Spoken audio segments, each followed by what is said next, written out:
Pakistani showbiz industry के एक और अदाकार की शादी की खबरें गर्दिश करने लगी। नामवर अदाकार ने ढके छुपे अल्फाज में खबर की तस्दीक भी कर दी। कई रोज से अदाकार शहरयार मुनव्वर की शादी की खबरें सोशल मीडिया पर गर्दिश कर रही हैं। दावों के मुताबिक शहरयार मुनव्वर पाकिस्तानी अदाकारा माहीन सिद्दीकी के साथ रवां साल दिसंबर में रिश्ते अज़वाज में मुंसलिक होने जा रहे हैं। हाल ही में शहरयार मुनव्वर ने एक पॉडकास्ट में शिरकत की, जहां अदाकार से शादी से मुतालिक सवाल किया गया।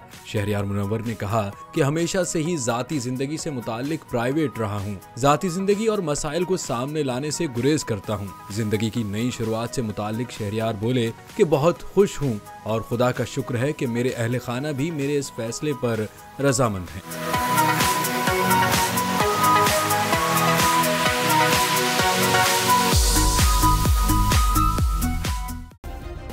सब्सक्राइब करें और बेल दबाएं ताकि कोई खबर रह न जाए।